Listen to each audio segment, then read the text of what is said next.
Hello' আপুনি hello' hello' আপুনি আজিলৈকে দীৰ্ঘকাল অসমৰ বাহিৰত থাকিলে অসমৰ কল্যাণৰ কাৰণে কাম কৰা বুলি কয় হয়নে? তাৰ পাছতো অসমত মিয়া মুছলমানৰ আগ্ৰাসনৰ বিৰুদ্ধে আপুনি কেতিয়াবা এটা শব্দ কৈছেনে? আপুনিতো কেতিয়াও কোৱা নাই। অসমত মিয়া মুছলমানৰ আগ্ৰাসনৰ বিৰুদ্ধে এটা শব্দ। তুমি তোমাৰ জন্ম কেতিয়া হৈছিলে? তোমাৰ জন্ম বোধহয় খুব জোৰ 40 বছৰ আগত হৈছে, হয় নে বাৰু? 40 বছৰ আগত আমি কি কৰিছিলো? মই বিশেষকৈ কি কৰিছিলো? শুনক মহাশয়, অসমক ভাল পোৱাৰ পেটেণ্ট কেৱল আপুনিয়ে লৈ থোৱা নাই। অসমক আমি সকলোৱে ভাল পাওঁ। ময়ো অসমীয়া।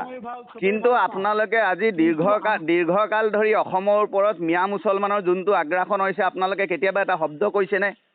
আপুনি দীৰ্ঘকাল বাংলাদেশত অসমৰ জাতীয় সংগ্ৰামৰ কাৰণে থকা বুলি কয়। কেতিয়াবা এটা মাত মাতিছেনে? অসমৰ মিয়া মুছলমানে অসমৰ 9 লাখ বিঘা ভূমি দখল কৰি পেলালে। আপোনালোকে কেতিয়াবা এটা শব্দ কৈছেনে? কেতিয়াওতো কোৱা নাই।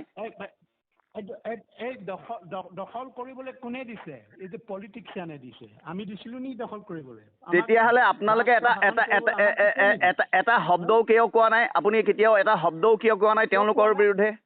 আমিতো কেতিয়াও শুনা নাই। সদায় আপোনালোকে অনা অসমীয়া, বিহাৰী, হিন্দী ভাষীৰ বিৰুদ্ধে মাত মাতে।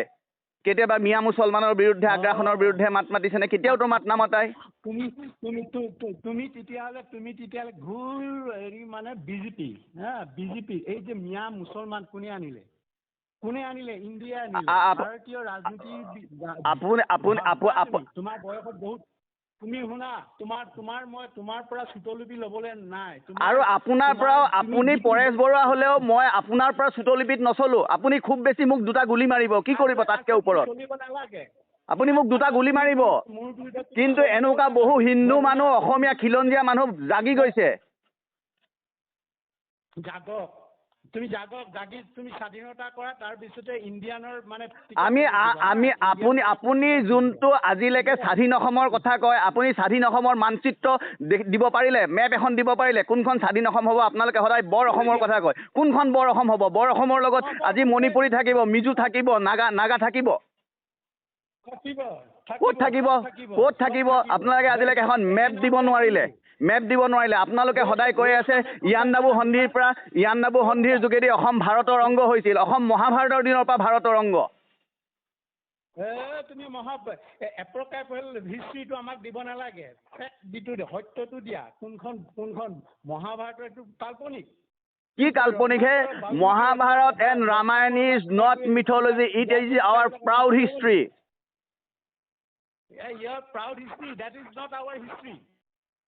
আপোনাৰ হিষ্ট্ৰী নহ'ব পাৰে, আপোনালোকৰ আলফাৰ হিষ্ট্ৰী নহ'ব পাৰে। Because it is indigenous proud history অসমৰ। আপুনি শংকৰ মাধৱক জানে নে নাই? শংকৰদেৱ গুৰুজনাই কি লিখি থৈ গৈছিল? ধন্য ধন্য ভাৰত বৰিষ, ধন্য ধন্য কলিকাল নৰতনু ভান। ভাৰতৰ গুণানুকীৰ্তন কৰি থৈ গৈছে। তুমি ভাৰতৰ গুণানুকীৰ্তন কৰিছে কিহৰ কাৰণে? তীৰ্থ ভ্ৰমণ কৰিবলৈ গৈছে। তুমি ডুবাইৰ পৰা ঘূৰি আহিলে তাত টোকা লিখিলে তুমি ডুবাইকো ধন্য ধন্য। গুৰুজনাই তেওঁৰ লিখনিত ক'ৰবাত ডুবাই গুণানুকীৰ্তন কৰিছে নেকি?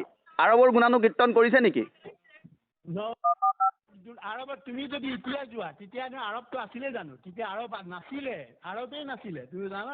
আপোনালোকে এটা ভ্ৰমৰ মাজত আজি 40-50 বছৰ ধৰি অসমীয়া জাতিটোক ৰাখি থৈছে। পৰেশ বৰুৱা ডাঙৰীয়া, আজি 40-50 বছৰ ধৰি অসমীয়া জাতিটোক ৰাখি থৈছে এটা তথাকথিত স্বাধীনতাৰ নামত। আজিলৈকে মেপ এখন দিব নোৱাৰিলে। কোনখন স্বাধীন অসম কৰিব? তোমাৰ চৌকল যিটো ৰিলিজনত তুমি বিশ্বাস কৰিছা, সেইটো আমি চৌকল ৰিলিজন নহয়। শুনক, সনাতন হিন্দু ধৰ্ম এই ভাৰতৰ সভ্যতা হয়। এই ভাৰত ভূমিৰ সভ্যতা হয়। আপোনালোকে আজিলৈকে মিয়াৰ বিৰুদ্ধে এটা শব্দ নকলেহে। কেৱল ভাৰত ৰাষ্ট্ৰ। এই ভাৰত ৰাষ্ট্ৰক আমি পুজো। ইদং নমঃ ৰাষ্ট্ৰই সাহা বুলি কওঁ। তুমি পুজি থাকা। তুমি পুজি থাকা, তুমি ভাৰত বন্দী। আপুনি বাংলাদেশত পূজক, আপুনি আৰবক পূজক, আপুনি ইছলামিক কাণ্ট্ৰিক পূজক। আমাৰ যিটো কাম আছে আমি কৰি যাম উপায়, আমি আমাৰ মতে কৰি তুমি তোমাৰ লগত মই ডিবেট কৰাৰ প্ৰয়োজন নাই। তেতিয়াহ'লে আপুনি ফোন কিয় কৰিছে? আপুনি এদিন টক শ্ব'ত আহক, অনলাইন আপোনাৰ লগত টক শ্ব' পাতক। কোনোবা এটা আপোনাৰ প্ৰতিটো চেনেল আপোনালোকৰ আলফাৰ ফিটিং আছে, আলফাৰ প্ৰতিটো চেনেল ফিটিং আছে, আপোনালোকে টক শ্ব' পাতক। আপুনি এটা টক শ্ব'ত মোক মাতক, অনলাইন আপুনি ফোন কৰক, আপোনাৰ লগত মই অপেন ডিবেট কৰিম। ঠিক আছে, কৰিবা। তোমাৰ লগত ডিবেট কৰাটো মোৰ সময় নাই নহয়। তোমাকতো বাঘা, তুমিতো মানে অসমৰ সংবাদ মাধ্যমৰ তুমি বাঘাত হেৰি নহয়তো, জাৰ্ণেলিষ্ট নহয়তো। আপোনালোকৰ বাবে প্ৰণয় বৰদলৈ, নিতুমণি শইকীয়া ডাঙৰ জাৰ্ণেলিষ্ট, আলফাৰ বাবে ডাঙৰ জাৰ্ণেলিষ্ট। আমি ডাঙৰ জাৰ্ণেলিষ্ট নহয়। আপোনালোকৰ ডিক্টেশ্যন অনুসৰি যোন চলে তেওঁলোক ডাঙৰ জাৰ্ণেলিষ্ট। আপোনালোকৰ ডিক্টেশ্যন অনুসৰি যোনে চলে তেওঁলোক ডাঙৰ জাৰ্ণেলিষ্ট। আপোনালোকৰ ডিক্টেশ্যন মই নামানো। আমি চিনিমা, আমি চিনি পাওঁ কোন জাৰ্ণেলিষ্ট হয়, কোন জাৰ্ণেলিষ্ট নহয়। ৰিলিজন বিশ্বাস কৰা, তুমি ইউ বিলিভ ইন ৰিলিজন। কিয় মই ৰিলিজনত বিশ্বাস নকৰিম? মই জাৰৰ সন্তান নহয়। মই জাৰৰ সন্তান নহয়তো। মই এতিয়া আপোনাৰ নাম আছিলে আগতে পৰেশ বৰুৱা, এতিয়া পৰেশ অসম কৰিলে। মই বিশ্বজিৎ নাথ, মোৰ নাম সলনি কৰা নাই। মই নাম সলনি কৰা নাই। মই জাৰৰ সন্তান নহয়। মই জাৰৰ সন্তান নহয়। তুমি গোষ্ঠীবাদত আছা, আমি গোষ্ঠীবাদত নাই। আপুনি কি বাদত আছে? আপুনি মানৱতাবাদত আছে। কেতিয়াবা বাংলাদেশৰ মিয়া মুছলমানৰ বিৰুদ্ধে কৈছে, অসমত যে আগ্ৰাসন কৰিলে 6 লাখ বিঘা মাটি দখল কৰিলে, কেতিয়াবা কৈছে? এতিয়াতো এটা শব্দ কোৱা নাই। 6 লাখ তোমাৰ এইটো মই কোৱা ফিগাৰ নহয়, এইটো হৰিশংকৰ ব্ৰহ্ম কমিটিয়ে ৰিপৰ্ট দিছে গভৰ্ণমেণ্ট অফ আছামক। হৰিশংকৰ ব্ৰহ্ম মাটি দখল কৰা কোনটো কংগ্ৰেছ আছিলে, বিজেপি আছে। বিজেপিয়ে কিমান দখলীমুক্ত কৰিলে? কিমান কৰিলে? সেই প্ৰশ্নটো আপুনি মোক কিয় সুধিছে? আপোনাক মই সুধিছো যে আপুনি মোৰ ওপৰত যে প্ৰশ্ন সুধিছে, আপুনি আজিলৈকে এটা শব্দ মাত নামাতিলে কিয়? বাংলাদেশত আজি আপোনালোকৰ এই জাতীয় সংগ্ৰামৰ কাৰণে হাজাৰ হাজাৰ অসমীয়া ল'ৰা ছোৱালী মৰি গ'ল, কিন্তু আজিতো আপোনাৰ সন্তান ছেফ জ'নত আছে। আপোনাৰ সন্তানটো আজি ছেফ এণ্ড কমফৰ্টেবল জ'নত আছে। শুনা, তুমি মানে মোৰ বাংলাদেশৰ মোৰ সন্তান তুমি বাংলাদেশৰ আছে বুলি কেনেকে জানা? ক'ত তুমি পাইছা? শুনক, মনোজ গোস্বামী আজিৰা কিছুদিন আগতে লিখিছে যে আপোনাৰ জ্যেষ্ঠ সাংবাদিক মনোজ গোস্বামী, আপোনাৰ সন্তান ব্ৰিটেইনত আছে। আপুনি তেতিয়া কিয় প্ৰতিবাদ নাই কৰা যে মোৰ সন্তান কোনো ব্ৰিটেইনত নাই, ইউকেত নাই? আপুনিতো প্ৰতিবাদ কৰা নাই। নাই কোৱা। মনোজ গোস্বামীয়ে ফেচবুকত আপডেট দিছে, জ্যেষ্ঠ সাংবাদিক। জনাই জানিলে নহ'ব নহয়। আপোনাৰ বিষয়ে কি কয়? আপুনি হাবিত থাকে, হাবিত কাহে ওলাই নাহে। আপোনালোকে শুনক, আপুনি মোতকে জ্যেষ্ঠ। আজি আপুনি 50 বছৰৰ প্ৰায় অসমৰ বাহিৰত থাকিলে, অসমক স্বাধীন কৰাৰ সপোন দেখিলে, কিন্তু আপুনি তাৰ বিনিময়ত অসমীয়া জাতিটোৱে কি পালে? হয় নেকি? মই 50 বছৰ তোমাক কোনে ক'লে মই 50 বছৰ অসমৰ বাহিৰত আছিলো বুলি? অসমৰ আন্দোলনত কোন আছিলে? তুমি শুনাচোন, আপোনাৰ অসমীয়া জাতিটোলৈ আপোনাৰ অৱদান কি কওকচোন? অৱদান মই হৈছো আছুৰ যিখন চুক্তি হৈছে তাৰ প্ৰথম কাণ্ডাৰী মই। শুনক, আছুৰ যদি আপুনি প্ৰথম চুক্তি হৈছে, আছুৱে কিয় 1951 মানি ল'লে, আপুনি কিয় নামানিলে? মাত নামাতিলে কিয়? আমিতো প্ৰথম মানিলো। তুমি চোৱাচোন, আমি যদি গোটেই ভাৰতবৰ্ষত চিটিজেনশ্বিপ ডিমাৰ্কেশ্যন ইয়াৰ 1951, অসমত 1971 কৰিলে। মোৰ কথাটো শুনা, তুমি প্ৰথম শুনিলোৱা, তেতিয়াহে ক'বা তুমি। তাৰ পিছতে এনেই নক'বা তুমি। মোৰ যিমান বয়স, মই 70 ওপৰ হৈছে। মোৰ বয়স তুমি তেতিয়া জন্মই হোৱা নাছিলা, জানা? আপোনাৰ বয়সৰ জ্যেষ্ঠতাক মই সন্মান কৰো। তুমি শুনা, প্ৰথমে মোৰ কথাকেইটা শুনি লোৱা। তুমি হয়তো আজি ধৰ্মৰ লৈ কিবা কৈ তুমি হয়তো কিবা কিবি বহুত কিছু নাজানা। আজি সুধানাগা আন্দোলনত আমি জেললৈ গৈছো। তুমি গৈছিলা? তোমাৰ জন্ম হৈছিলে? নাই, মই জেললৈ যোৱা নাই।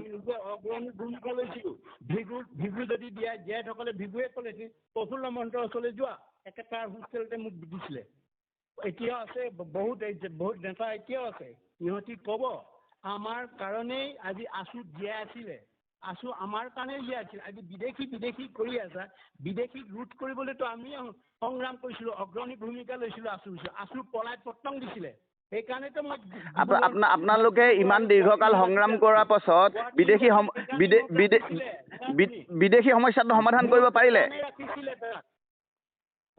সমাধানো আমাক নিদিলে। সিহঁতি ৰাজনীতিৰ লালসাত, আজি ৰাজনীতিৰ লালসাত সিহঁতে মিনিষ্টাৰ হ'বলৈ বিচাৰিলে,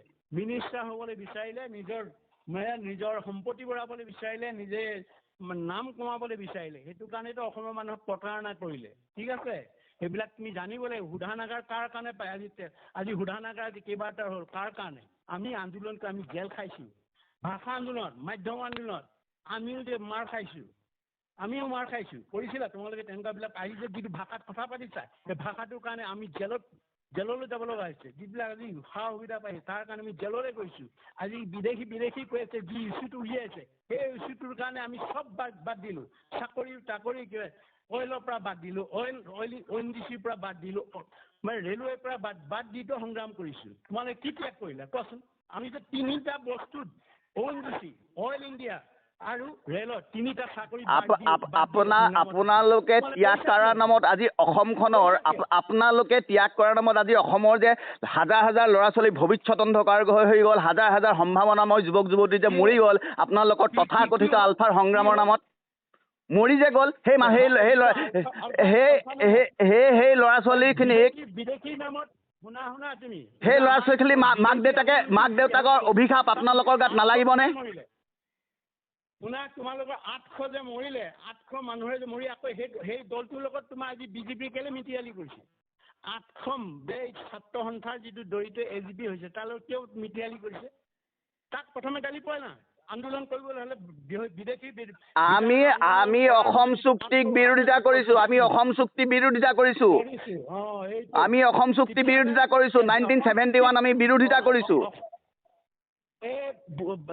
সেইটো তুমি শুনা, তেতিয়াহ'লে বিৰোধিতা কৰিছা তুমি আকৌ বিদেশী শব্দটো কেলে উলিয়াইছা? বিৰোধিতা কৰিছা, বিৰোধিতা কৰিলে তুমি বিদেশী কথা উলিয়াবই নালাগে, লাজ নালাগে? কিয় বিদেশী কথা নুলিয়াম? আপুনি ইমান বছৰ সংগ্ৰাম কৰিলে আপুনি এটা লজিকেল ডিবেট কৰিব নেকি? কেলে আপুনি ইমান বছৰ সংগ্ৰাম কৰিলে, অসমৰ সংবাদ মাধ্যমৰ লগত ডিল কৰিছে, আপুনি এটা লজিকেল ডিবেট কৰিব নোৱাৰিলে? লজিকেল কোনোবাই কৈছে নেকি? আহিছে নেকি? ভিত্তিত আহিব লাগিব, লজিকেল ভিত্তিত আহিব লাগিব। মাতিছে নেকি? আমাক মাতিব লাগিব, তেতিয়া আমি দিম। কিমানবিলাক এই আলোচনাৰ আগতে কিমান বাগা বহি আছে, চবেইতো আহি সুধিছিলে এই ধৰণে। এটাই কথা কয়, আমাক উলংগ হৈ নচুৱাবলৈ বিচাৰে, নহয় জানো? উলংগ হৈ আমি নাচিম, তুমি কোৱা মতে আমি উলংগ হৈ নাচিম, এইটোৱে কৈছা তুমি। দিয়ক, মই হস্পিটেলত আছোঁ, মই হস্পিটেলত আছোঁ, মই অলপ দেৰি কথা পাতিম। শুনা, লিচেন তুমি, লাষ্ট কথাটো কৈছোঁ, লিচেন তুমি। বিদেশী কৈ আছে, মিয়া বাংলাদেশী বঙালীবিলাক আহি যে হিন্দু বঙালী আহি গোটেই কৰিমগঞ্জ ল'লে, ল'লে, সেইবিলাকৰ বান্ধ কেলে? সেইবিলাকৰ ওপৰত নকৰা কেলে? হিন্দু সনাতন বুলি কয়, তুমি সেইটো কৰিবলৈ বিচাৰিছা। ইয়াতে বিদেশী বুলি ক'লে আজি মাটি দখল কৰা বঙালীটো দখল, লামডিং শেষ কৰিলে, তিনিচুকীয়া শেষ কৰিলে, আৰু শিলচৰ হওক বা কৰিমগঞ্জ হওক, সিহঁতৰতো এতিয়া মই হস্পিটেলত আছোঁ। এতিয়া কথা পাতিব নোৱাৰিম। ধৰ্ম হৈ বুলি আমাক বাংলাদেশৰ বিৰুদ্ধে কথাবিলাক নকবা, বা মিয়াৰ বিৰুদ্ধে কথাবিলাক নকবা। মই হস্পিটেলত আছোঁ। আপুনি 1 ঘণ্টা পাছত কৰিব। অনুগ্ৰহ কৰি আপুনি 1 ঘণ্টা পাছত কৰিব। মই হস্পিটেলত আহিছোঁ। Don't say that way. Without logic, you should not talk with me. Understand? You come